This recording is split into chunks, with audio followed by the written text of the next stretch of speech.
కాని లోకానికి కంటబడకుండా తరలి వెళ్ళిపోతావా నిజము తెలుసుకోకుండా?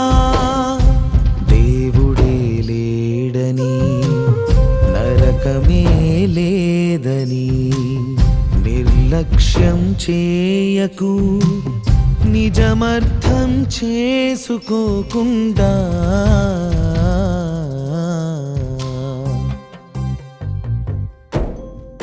ఓ మానవ, నీ జీవితం ఒక మాయగా